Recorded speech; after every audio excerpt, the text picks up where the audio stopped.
Welcome back to another serving of the Dolewhip and Dreams podcast. As always, I'm your host, Maddie Limerick, and this week we take a deep dive into a financial flop, but a cult classic in the 2002 animated film, almost 20 years in the making, Treasure Planet.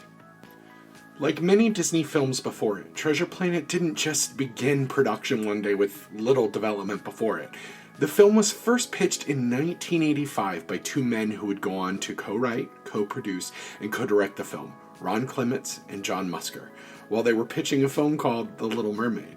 You guys have heard a lot about them this season. The project was originally scrapped by Michael Eisner because of a proposed Treasure Island-themed Star Trek sequel film in development at Paramount.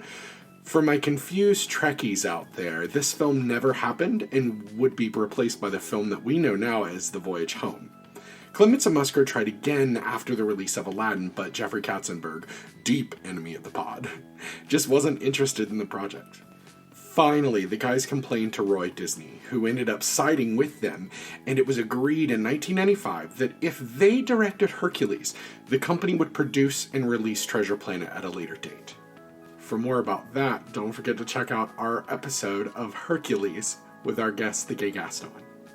Treasure Planet was the company's most ambitious film to date and took over 4 years to complete. Initially, the project kept being delayed so technology could improve to allow more dynamic moving camera directions and style. And in 2000, animation began with a crew of over 350 crew members. During its final release, over 1,000 workers were credited, with 600 of them being animators and technology folks. The film was a gorgeous combination of classic hand-drawn animation with new digital components. The team drew inspiration from several iconic historical figures to help build these characters, with Jem taking inspiration from James Dean and Silver from Hollywood actor who played the role, Warris Beary, and each character was given some characteristics of the actor voicing them. Maquettes, or small statues for each character, were used by animators for consistency, and it was a tradition since Pinocchio for the animated studio pictures. Using a program called Deep Canvas, which was first used in Tarzan, they were able to build digital sets in 360 degrees to help move and stage each scene.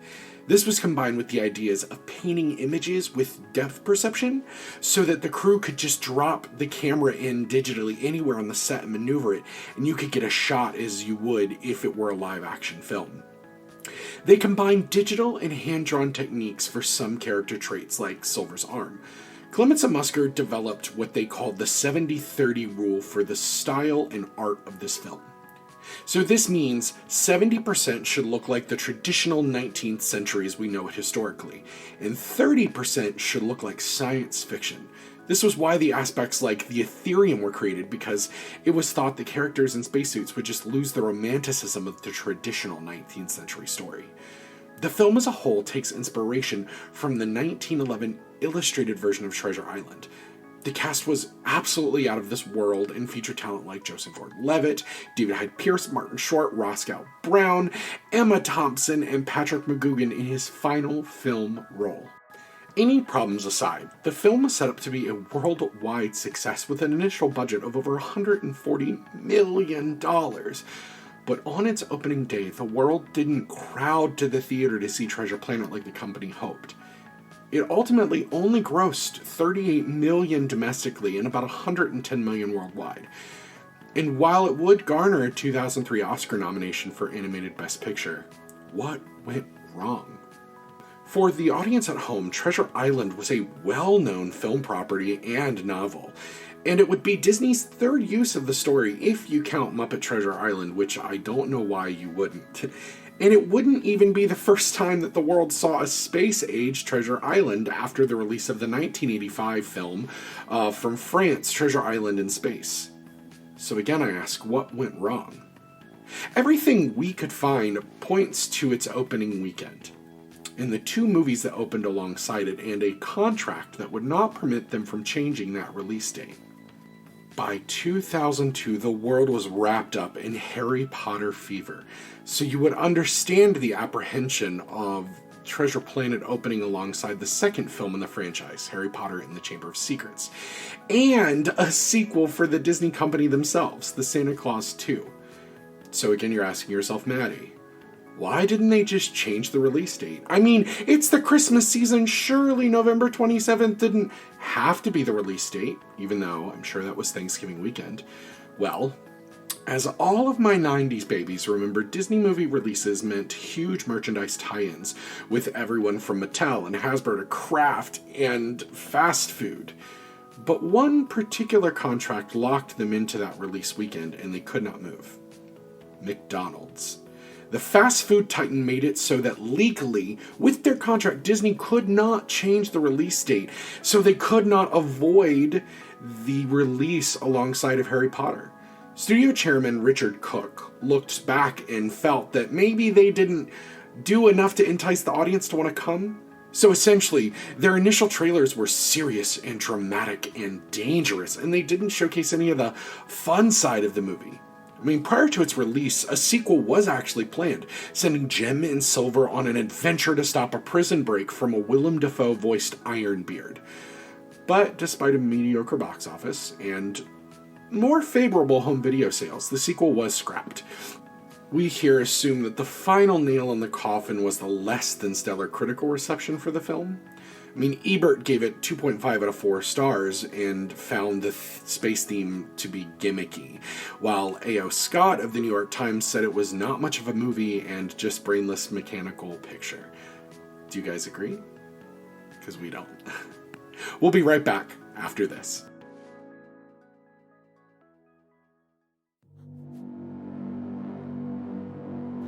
We've made difficult decisions.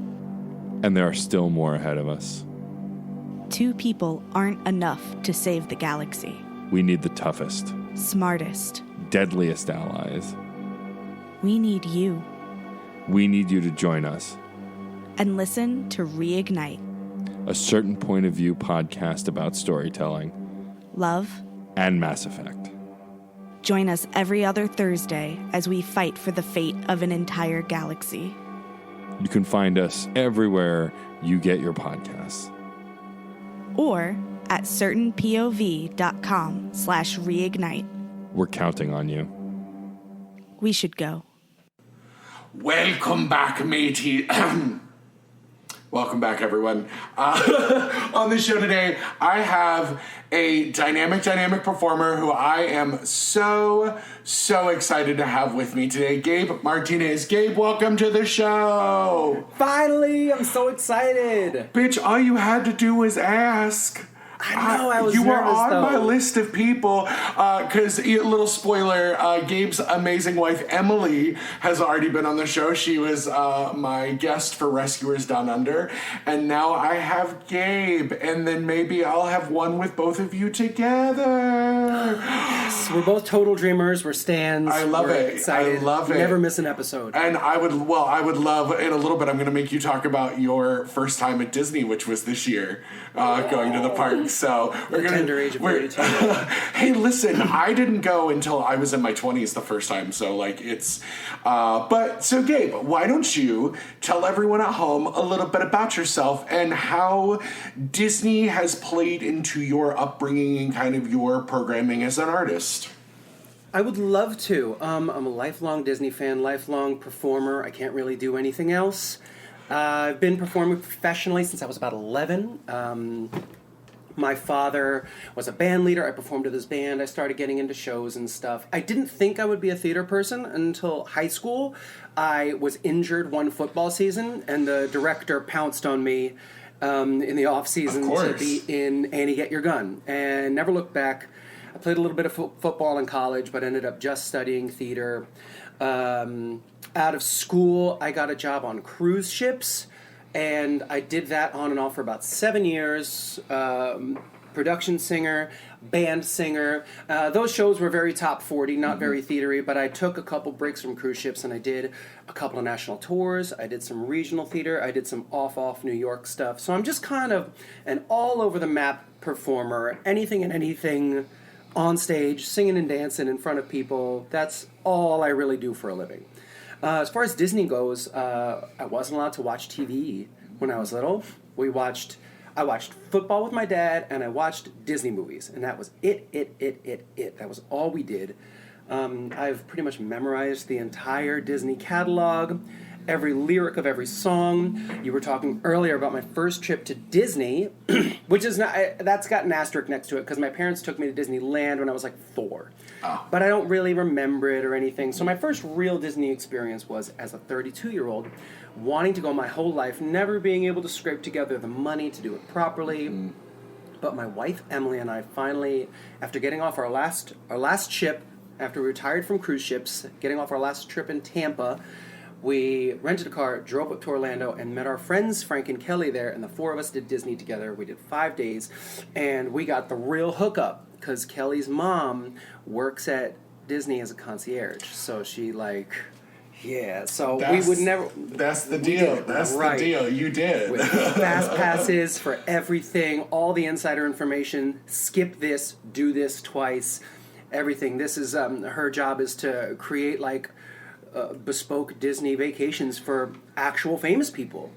And we just got the hook up, and we were spoiled, of course. I can never do Disney like a normal person again. But it was everything. It was everything it was meant to be. And I'm going to get on my soapbox here for a second because there's lots of Karens on the internet complaining about childless millennials at Disney. And look, I know on the surface that Disney is for kids, but it's not. It's for families, man. And my family is my wife and our 2 best friends. And we went and we did Disney.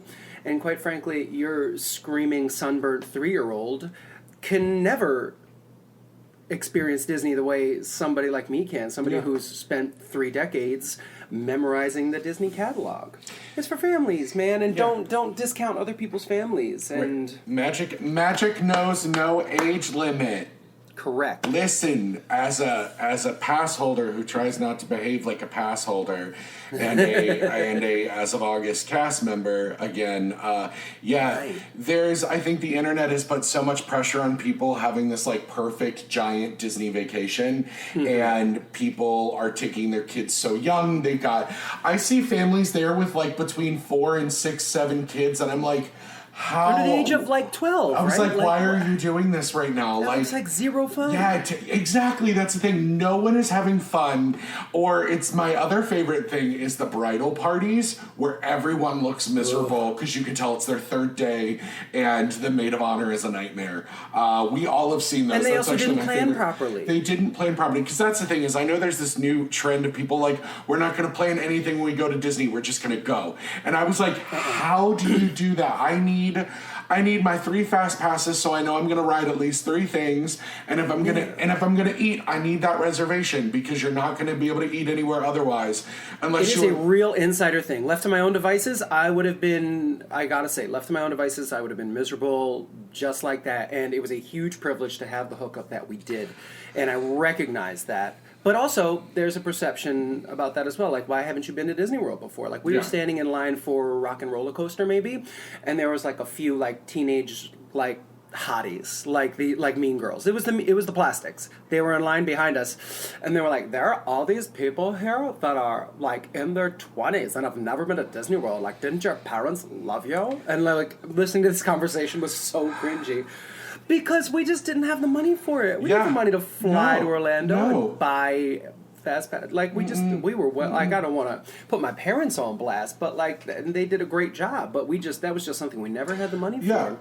Yeah, must be nice. My family was the same way. You don't realize that you're not well off as a kid because your parents are giving you what they can and that's what you know.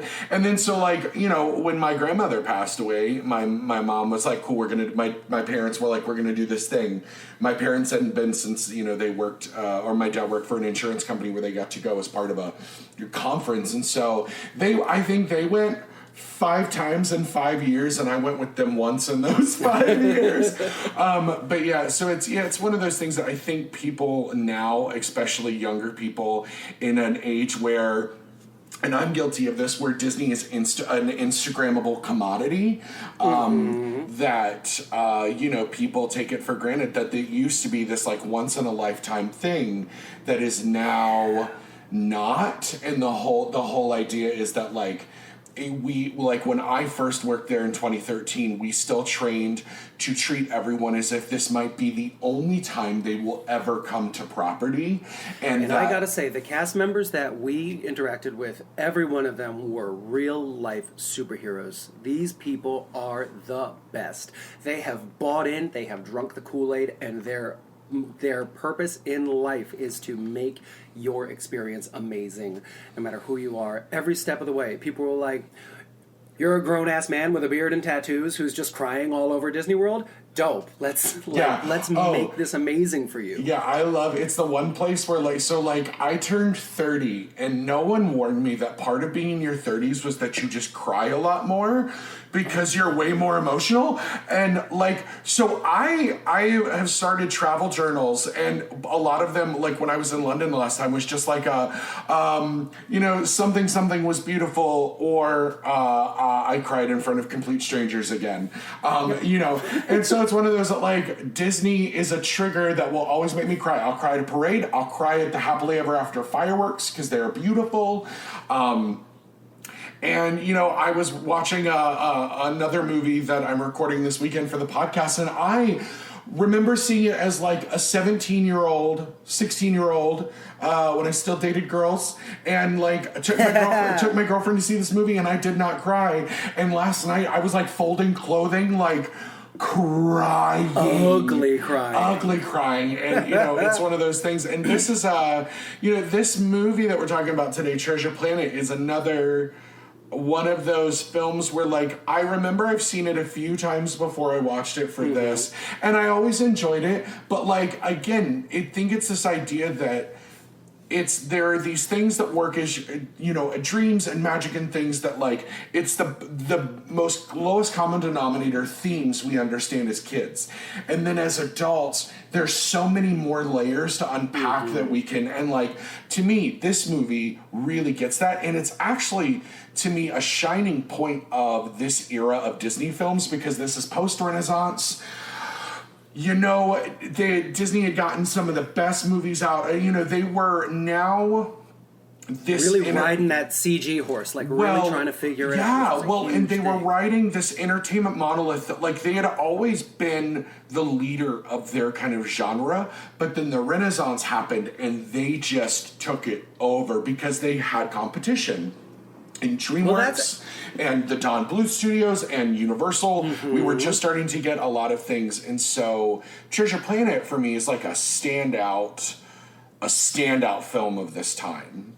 Well, it was also just post the formative Disney years for me, because I grew up on the Aladdins and the Lion Kings and the Beauty and the Beast, those hardcore Alan Menken big musical ones. And that was one of the things at Disney World. My friends who know me really well were so surprised that I sang every word to every piece of canned music that was piped in through, every song played during the fireworks and the shows. I knew every lyric. That's the wrap up that's the short to the initial question you asked me. That's what's so special about it. I spent my whole life idealizing this moment, and then when I finally got to Disney World, it was everything you expected it to be.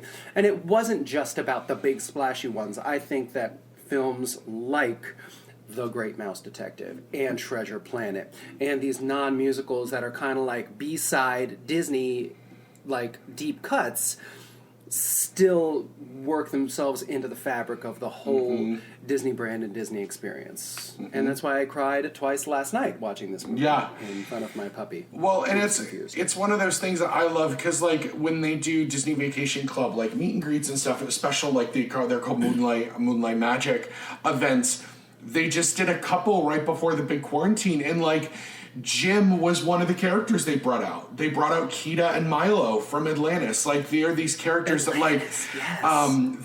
they're these characters that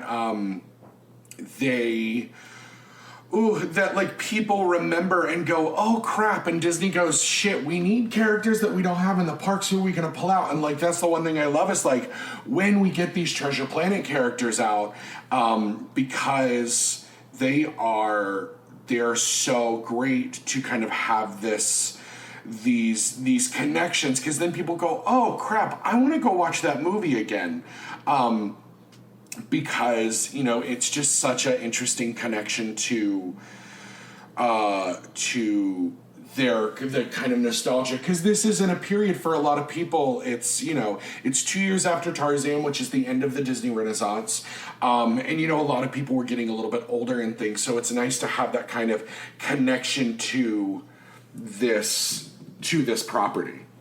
Well, something like the original source material for this here, the Robert Louis Stevenson Treasure Island, very adult themes, very mature, complicated relationships. Like, I read it once a year. I read Treasure Island. I love Treasure Island. Oh, and that's something you asked me earlier, why I was drawn to this particular movie. And I have always loved, if your listeners could see me right now, I am obviously a pirate. Yeah. I love any and all pirate shit at all times. I read Treasure Island at least once a year if I can.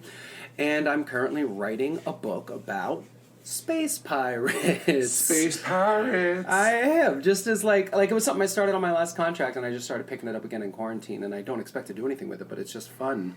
And also I started watching The Expanse, and I was like, oh, somebody's already done it. Damn, someone's already beat me to it. I mean, there are 5 original ideas. Like, I've been told this by a design professor, that there are 5 original ideas, and everything is just a variation. So, like, don't cut yourself out. Don't. Yeah, I'll stay at it. It brings me joy, and I need something to do. Yo, we all need something to do right now. So just for the audience, this will be out in probably about a month and a half, 2 months. But we're recording this in the beginnings of quarantine, and I think day 10, day 11. Yeah, it's like day 10, day 11 of Gabe's in New York, so they're under mandatory sequester. I'm in Gainesville. I'm under mandatory sequester. So yeah, it's a time. It's really interesting to think about this movie though, because just looking at it from like, did it do well? Like on Google, it has a 97% fan approval rating. But it flopped hard. It flopped hard money wise, and I want to talk about why before we jump into like the movie. It made $109 million. After a $140 million investment. Yeah. But the main reason for that is Disney chose to open it on it was the Thanksgiving weekend movie, the beginning of the Christmas movie season. They released it alongside, let me grab it here. It was right here. It released. Like Adam Sandler's movie came out that same weekend, right? Which one? Eight Crazy Nights. Adam Sandler's Hanukkah movie, yeah. No. Or close to it. So that weekend, so this was the 4th in its movie weekend. I think it did come out that same year, though. It came out the same weekend as Harry Potter and the Chamber of Secrets. Oh, wow. Die Another Day, which is the Die Hard sequel, and it came out as the same day as Disney's own sequel, The Santa Claus 2. So none of that lines up in my brain chronologically. Nope. And it made a $12 million debut weekend, which is pretty good, but it ranked 4th out of those 4 movies. But Disney will do this constantly. When Amazon, and we talked about Rescuers, they opened Rescuers Down Under the exact same weekend that they would open Home Alone, or that Home Alone would open, and then Aladdin opened the same weekend as Muppet Christmas Carol. Now Muppet Christmas Carol suffered because of that, but it was also the same day that Home Alone 2 opened. So Disney kind of makes themselves go up against someone else. And like now that we have the Frozen 2s that are going to make, $4.5 billion in box office in 3 weeks, it's okay. But when you've got the Treasure Planets, which, the previous year, Dinosaur had come out 2 years before, which didn't do well. Emperor's New Groove came out 2 years before. Disney was pumping out movies between Atlantis came out exactly a year before. So it feels like they were hedging, right? Like they were saturating the market in the hopes that something would hit. Well, it's because they were able to go from one movie every 2 years to a movie a year to then several movies a year. Because then you're also... So I'm on the D23 website. I recommend everybody check it out. It's the official Disney fan club. they have a full list of the entire filmography of Disney, but it also includes Hollywood Pictures and Touchstone Pictures, as well as Disney Studios, Buena Vista, because everything is under Disney. And so, like, we're looking at, in the 90s, maybe 20, at most, what are we looking at? 1, 2, 3, 4. At most, maybe 8 to 9 movies a year. When we hit 99, 2000, we're looking at 20 movies a year. That's outrageous. And, like, they all didn't do amazing. No. But for something like Treasure Planet, like, the fact that they were still able to keep up just the quality of genuinely good art while pumping out that much content was so impressive. Well, because this is also Princess Diaries had just come out the year before leading into it, but like this is the year that like Monsters Inc. had just come out. But we've got things like Lilo and Stitch earlier the same year, wasn't it? Yes, earlier in the same year. So which to me was the standout of this year. But then you also have like the live action Snow Dogs, which it's hard. Cuba Gooding Jr. in an animal movie. You had Return to Neverland, which was what I believe one of the last Disney sequels, like to an animated feature that was released in theaters. You had Lilo and Stitch. You had the Country Bears live action movie. You had Santa Claus 2. You had Tuck Everlasting. And this is back when Disney was doing distribution for the Miyazaki films, so they had Spirited Away. So this is a weird transitional time when I'm not sure the company knew they were in a transition.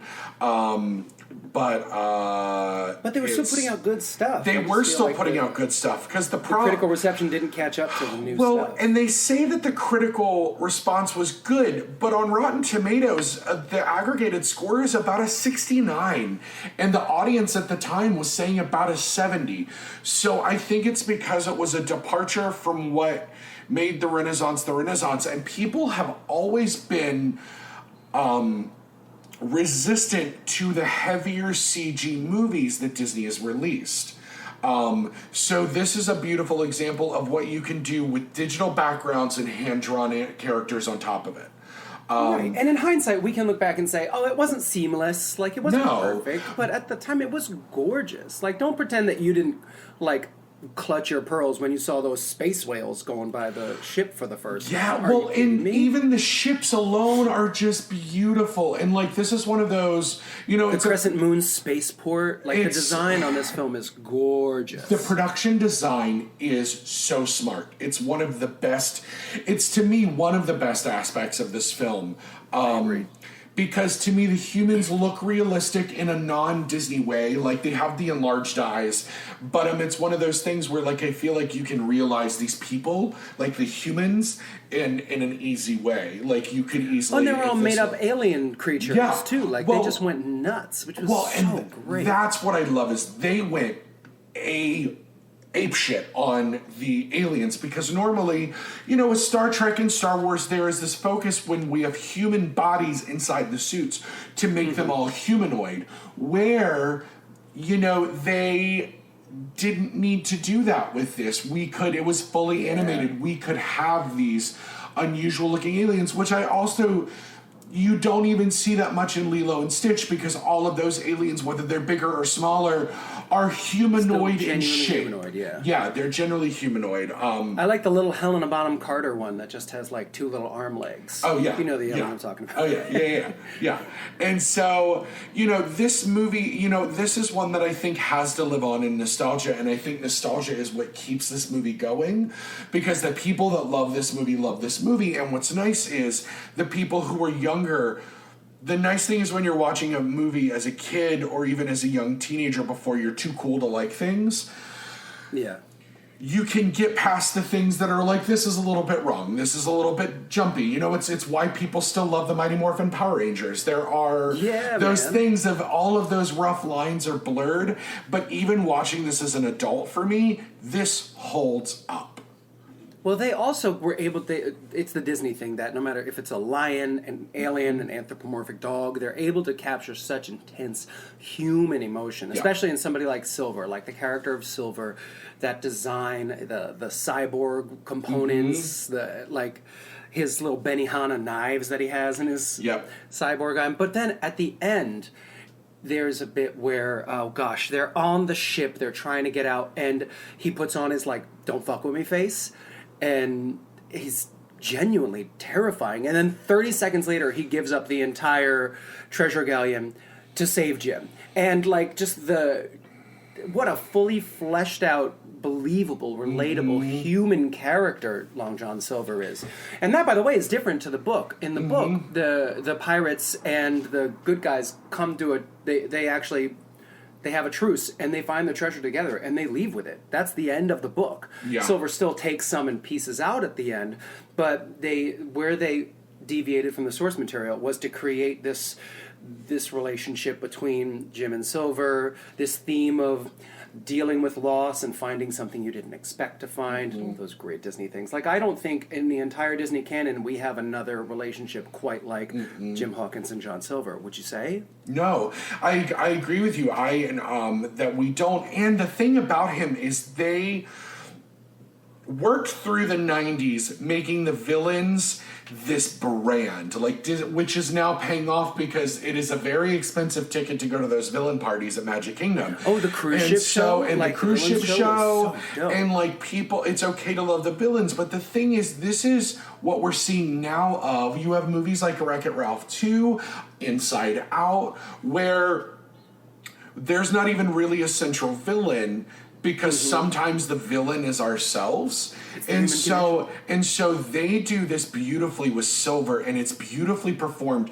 And despite him being cyborg, he's still so human. And so I think as an adult, I rationally respect and understand his journey through every step that he makes. And he genuinely, like, has a familial love for Jim Hawkins, which is why, he sacrifices himself to let it. And he's also not the traditional father figure that Jim was looking for. No, and that's the whole... He doesn't replace his father or his mother. It's something you weren't expecting. That's one of the big themes for me. And it's one of those things that it's like, it's that idea of Jim still has family, and he spends the entire movie taking his mother for granted. And I think his relationship with Silver actually makes him appreciate his mother so much more in the end. Yeah, agreed. Voiced by the incredible Laurie Metcalf. We'll get to the voice. The indomitable. Is it time? To talk about this? I think one of the things that murderer's makes row of, like, stone cold killer voice actors. The thing that I love about this movie is the voice cast. It's one of my favorite things, and I think it's one of the reasons why this movie sells and this movie is such a bop in the way that it is because of this voice cast. Joseph Gordon-Levitt in his voice acting debut. I love him so much. I love him to this day. I want to marry him. He's so delightful. I'm gonna reach in for a really obscure moment in the movie. In the very beginning, that extreme sports section. Yeah. Like that time Disney was like, X Games, Tarzan, Treasure Planet. But there's that bit where he's whatever they call his, like, little wakeboard thing. And just his little, like, interjected, like, woohoos and... It just, like, his voice cracks a lot. And he's, is he 17? Like, it's so good. It's so real and human. And they get that throughout the whole movie. And I was reading up a little. I know you do a real deep dive, but I did, like, a slightly deep dive just onto, like, the casting process and all the people, all, like, the knockout voice actors they considered for all these roles. And it's that Emperor's New Groove effect, where if you did that same movie as live action, you could have done the same cast. Yep. Like the same easily. exact cast. Yes. You could have, and that's what I love. This is one of those where they treated this as if it was a live action movie, because Disney's done this thing, for better or worse, where it's hard to be a voice actor. It's still hard to be a voice actor, even with anime being as accessible, and there are so many good animated films and television properties. Disney's always done this thing where they fill out the auxiliary cast with voice actors, but then the main cast tends to be film actors, and they like groom a good voice performance out of them, because there's also a fair amount of Tony winners in this cast. We got Tony winner David Hyde Pierce, Tony winner Laurie Metcalf, Tony winner Martin Short, Roscoe Lee Brown. Big shout out to an NAACP Image Award winner.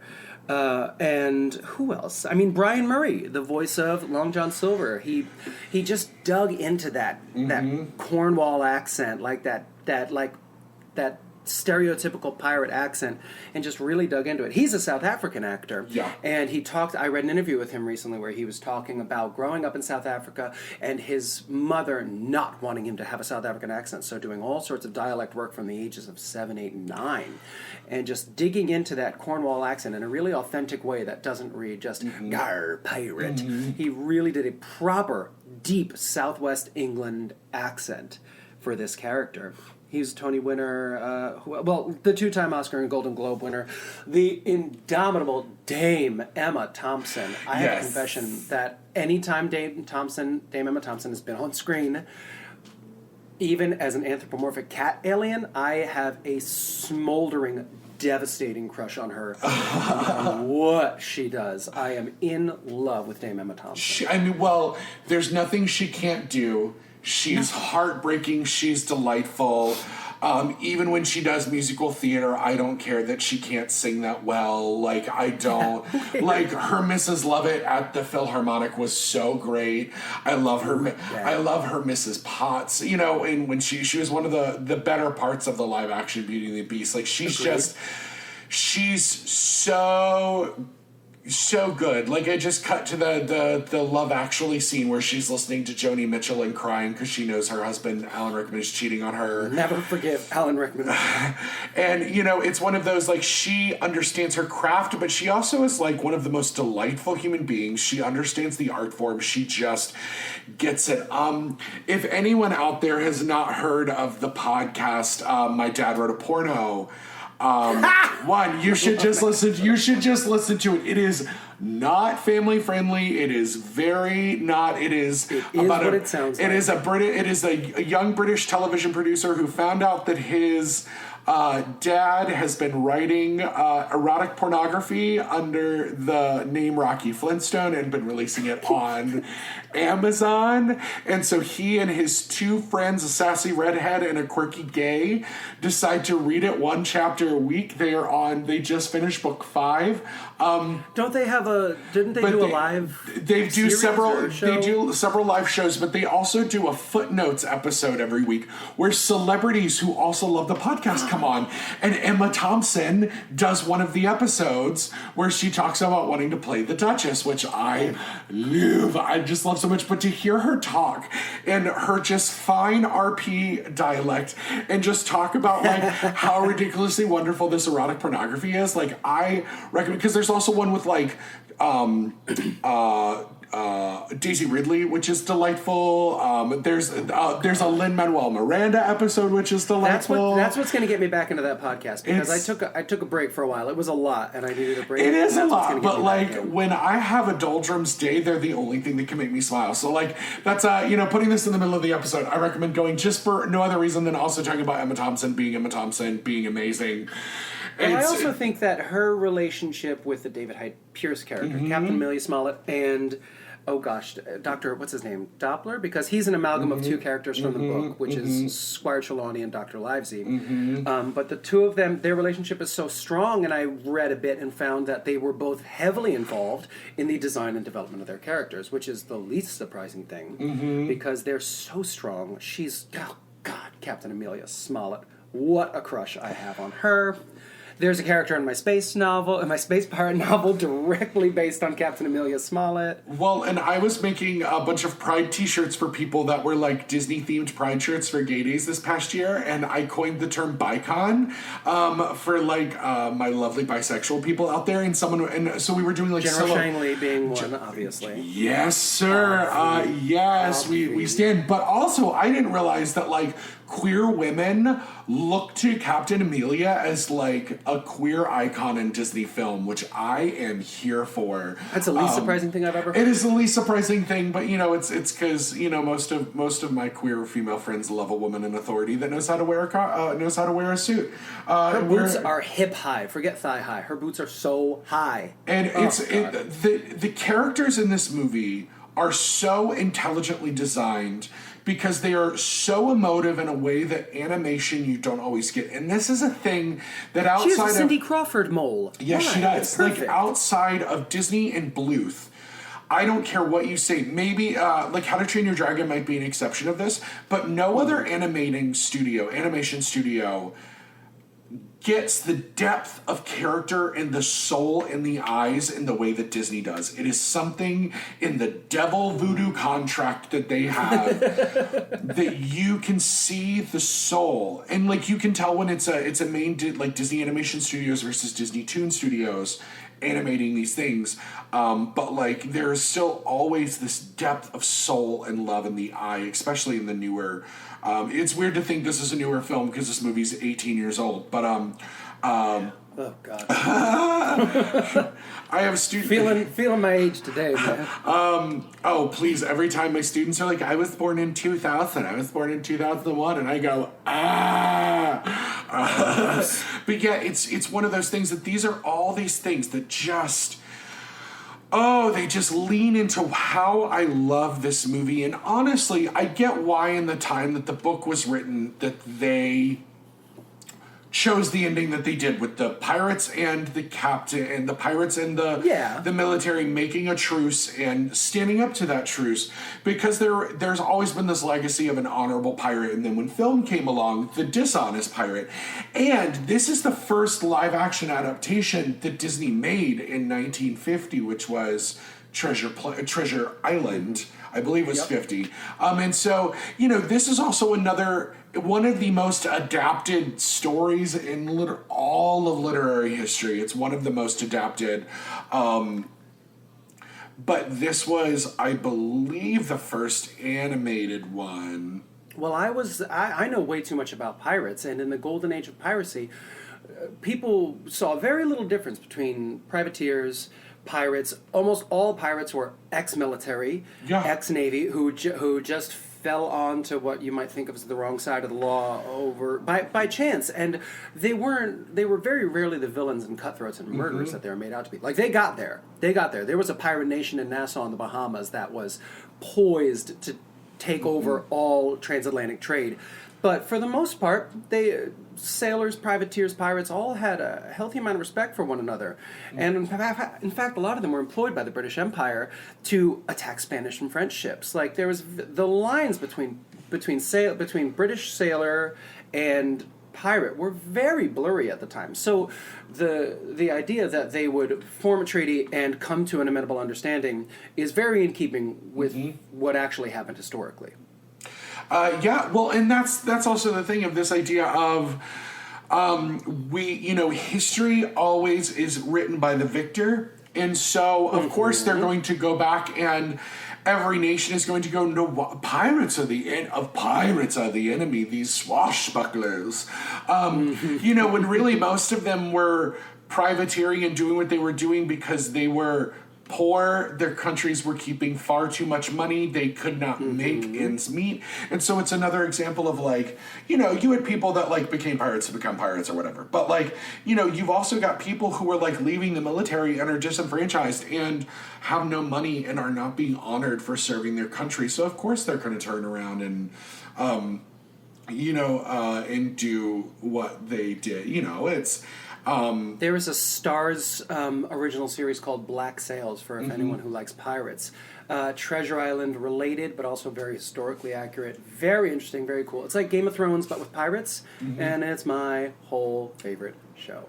But I think, to your point, the reason they changed that ending and changed a couple of things is because Disney and any good storytelling is character-driven, not event-driven. They got to the end of the script, I'm sure, and were like, oh, this is how it ends because these are the characters we've built, and this is how they would behave, and this is what has to happen. And they prioritized a unique and exceptional on-screen relationship between Silver and Jim that was the backbone of this story, and they tweaked the story in a way that amplified that, and the sacrifice, the idea of loss versus sacrifice is what drives the story. And that moment between Jim and Silver when he sacrifice, spoiler alert, when he lets the treasure go to save Jim's life.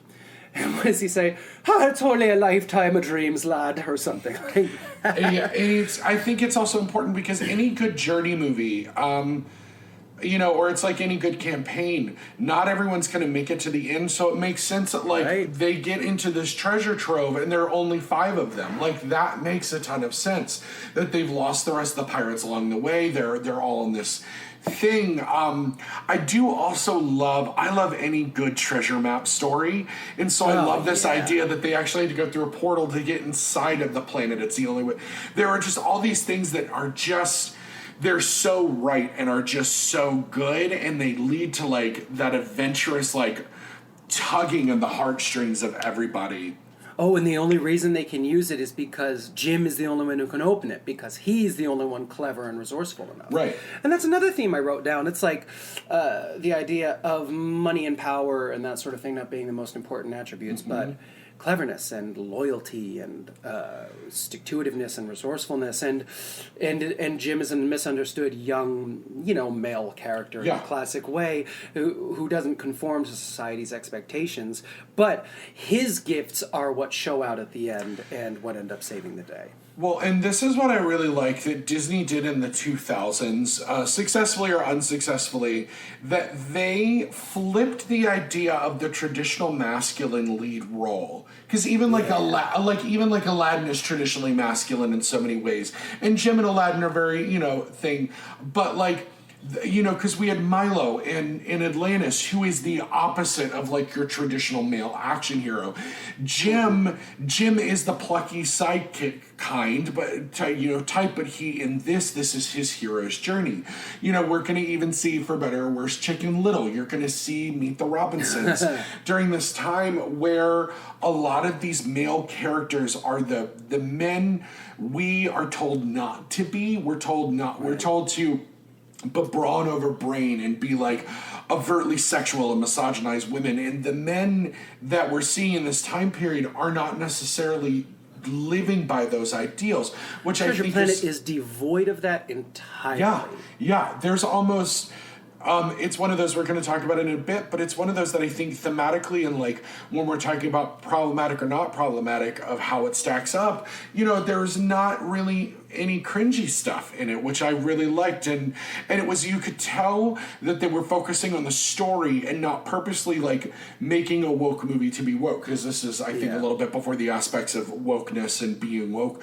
But they told the story in the best way they could. And while, there's only really 2 female characters in this film. Right. They Strength. both have so much strength and so much of their own agency and so many things that I think thematically this film just checks out and checks a lot of the boxes of, like, if I'm a parent, these are themes that I want my children to see. They're themes that I hold true to. And I think it's one of those that it's wholesome and delightful, but also in a way that, like, even if I've seen it before, the action scenes and when something bad is happening, I still get that knot in my stomach of, oh God, is this going to pan out? Last night, I had both hands over my face watching the final chase scene when they're escaping the dying planet. Oh, it's so good. God, it's so good. It's just so good. And I think all it would have taken to ruin it was one line like, be a man or something like that. It would have taken 3 words to ruin that whole effect. And they didn't do it. They backed off. They resisted. And the relationship...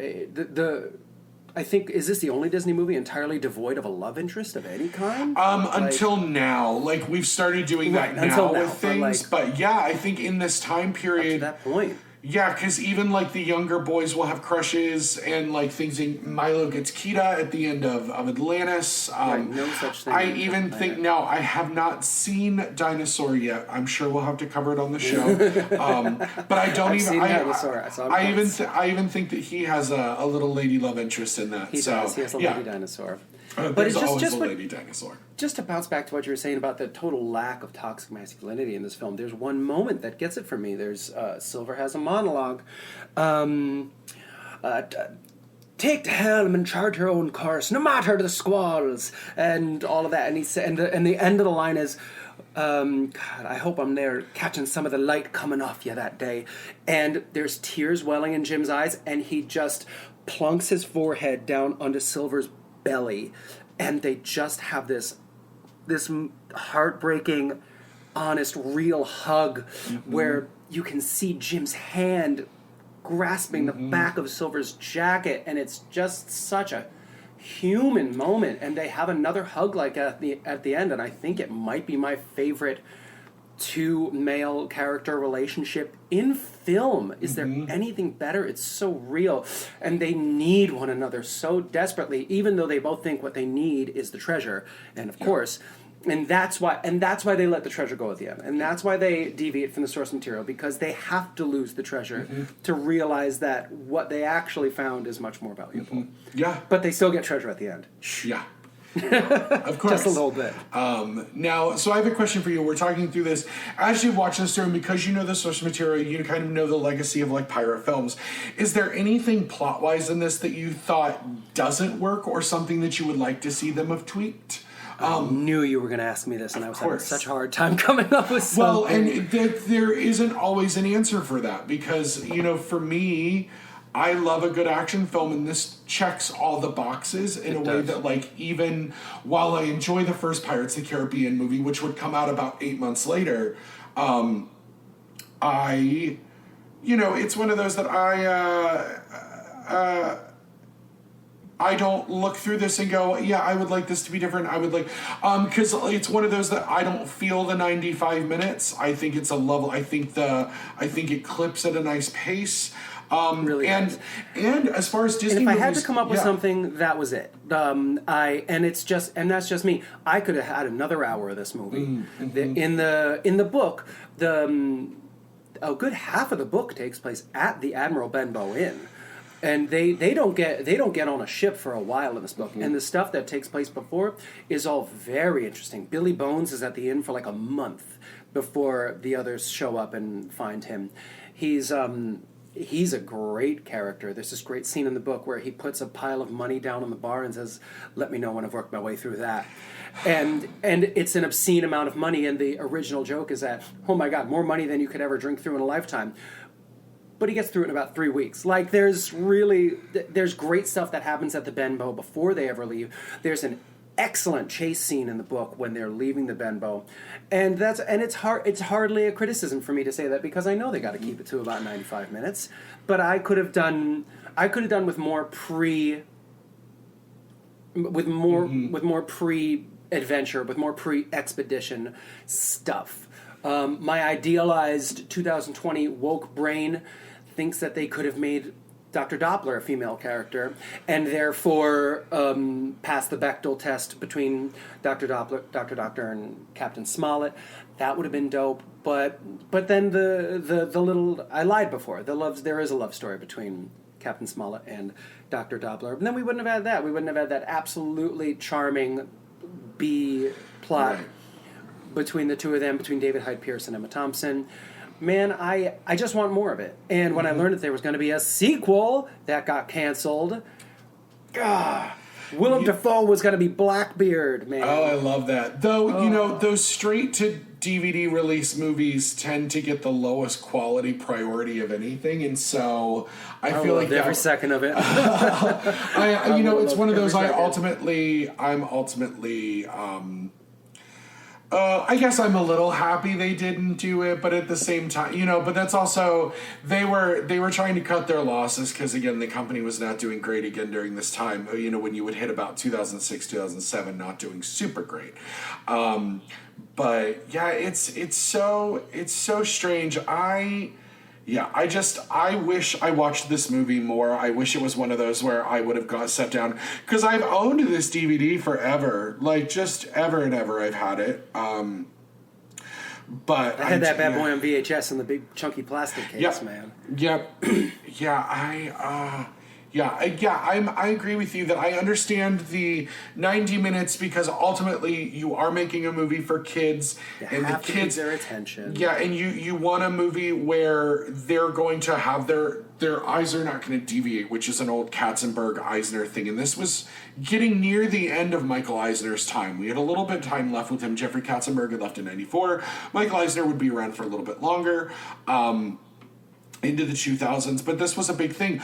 But something that was cool this movie was the first film that was released in IMAX theaters along with a general release. This movie... Can you imagine seeing that in IMAX? I can't, and I wish, and I know that's probably why they did the digital backgrounds, because they could stretch and expand in a way that, because I remember this was a time when they were re-releasing Disney films and adding songs back in, so like they did, they re-released Fantasia 2000 quickly right after in because the only places that had IMAX theaters were like science theaters, and they were the real, they were the, and so, but I remember we went on a a mile and a half away from the Liberty Science Center. Right now. It's so cool. I remember that we went on a marching band trip, and one of the things that we did was we went and saw Beauty and the Beast in IMAX. And it was cool because you could still see all the pencil marks because it was so big. But I can only imagine, cool. And so a lot of that and so they added Human Again back in for Beauty and the Beast because it was doing so well in the musical. And then when they did that with Lion King a few years later, they did Morning Report, and then they would re-release. It wasn't Disney, but they re-released the Star Wars prequels in IMAX as well. But this was the first movie that was released in IMAX along with major movie theaters to get the scope of this, and I can only imagine what it must have been like to actually see this in an IMAX theater. It's such a vibrant, beautifully artistically rendered film. And like I said before, right, like the switch between 2D and CG, hand-drawn and CG, it's not seamless, but you can respect that at the time, like that was pretty great. And what you sacrificed in... Oh gosh, I don't know what you would call it. What you sacrificed in maybe the blending between the two, you more than made up for in just overall vibrance and color and lifelikeness, if that's a word. Yeah, Disney does this thing where their world building is second to none, and their immersion is just so fucking stunning. And I just think it's so much better, and like it's a thing I don't understand why people were so averse to CGI of this level, because like in the 90s we were getting those really shitty CGI TV shows. People were using too much CGI in really bad and cheap ways because it was so expensive. But I don't understand why people thought like we're so averse to this kind of CGI, because it is amazing. I mean, was it Lion King that was the first blending with the Stampede? If I remember that being a thing, the first time they used it alongside hand drawn was the Stampede in Lion King. Well, we used it in Beauty and the Beast for the ballroom, the sweeping ballroom, right? And then it was used in a way in The Great Mouse Detective but that was back when Inside Big Ben. Yeah, you couldn't combine them, so they still had to like redraw Big Ben, but all the digital animating was done for them in a split second with Big Ben. But so Lion King was the first one where we got like an action scene based on it. Okay. And then but then you also have Rescuers Down Under, which was completely CGI. None of it was hand drawn. Well, none of it was drawn on paper. I mean, it was it's a thing when people are like CGI is not hand drawn, and I was like, CGI until the mid-2000s was still hand-drawn the exact same way. It was just done on a computer. And they were figuring it out. Leave them alone. Exactly. And so, it's one of those things of... And this movie doesn't have any of the flatness that traditional CGI animation had. That, like, I don't understand how people can look at this and go, meh. It looks fine. Because even now I go, that looks better than a lot of bullshit that's being put out right now. Like, stunning. Oh, gosh. It just looks so good. The color palette, I don't know how to describe it. It's like, the color palette is it's not bright or flashy. It's very grounded and it feels real, but it's still so colorful. Like the solar sails on the ships alone, that by itself, that whole effect was so exceptional. So lovely. And that's not an effect that I feel like we could have adequately gotten with hand-drawn, like specifically hand-drawn. I think they would have had to put some overlay effect on it, which would have ended up costing just as much. And so those ships, I think you need the pure grandeur of them. And also, I know just reading a little bit, there was this aspect of animation and design called the 70-30 law. which is that. 70% traditional, 30% science fiction. And this was in visual design, animation, as well as the audio. And so I think it really does cross this beautiful line of, okay, so we can't have spaceships, that's fine. Let's put these ships in space. Let's develop, these talked about force field technology. But then you have things, because again, the X Games were huge and Disney was capping in on them because Michael Eisner's son loved the X Games things. We had this, you had Tarzan, you had the extremely Goofy movie, which would come out about this time. And this was also back when Disney had bought ESPN at this point. They had opened the ESPN Wide World of Sports at Walt Disney World. And so they were... Gosh. And so they were hosting, I believe it would be like 2003, 2004, they hosted the X Games at Disney World. Like, this was the Summer X Games. This was just a thing they did. And so Disney kind of bought into that because it's what was so popular at the time. And so, and even with, we had the beautiful surf scenes in Lilo and Stitch. They were just those moments of, I think everything works here. And it's a beautiful balance. The costume design, beautiful fucking balance. Dude, it's not spacey in the way that we had just seen in Lilo and Stitch. Right. It was actually really fun period costumes using a lot of the same textiles and just textures. And that's something else, is the clothing is textured in this in a really great way as well. The tricorn hats, the boots, the pantaloons. I like to say that Paul Tazwell got high and watched this and then designed Hamilton. Not really. Shout out to Paul Tazwell, which, oddly enough, Hamilton, now a Disney property. Fucking weird world that we live in. What? Yeah, Disney owns the distribution rights to Hamilton. They're putting the movie out of the original Broadway cast. When did that happen? Literally like 3 months ago they announced, because Lin is part of the Disney cog now. Lin is writing a bunch of musicals for them. He's in movies. And so Disney is doing the distribution of that original cast recording. Can we just give supreme executive global power to Disney at this point? Can we just let it happen? We can't, because that would mean we'd have to admit that we have an oligarchy and that we live in monopolies. And though in a time of literal pandemic, I don't know. That's not what I'm here to talk about right now. But I do want to give a shout out to the audio design on this as well, because it was something that when I heard about the 70-30 thing, I watched last night thinking about that. And just a couple points that stuck out to me is there's a scene when the pirates mutiny and take the ship. Oh, shut up! There's just sirens everywhere. The good guys hole up in the captain's cabin, and at the same time you can hear the charging up of the laser pistols, which have a sort of electrical whine to them, and the creaking of wooden timbers on a ship, which I never realized was present throughout the entire voyage until it was alongside such a futuristic sound.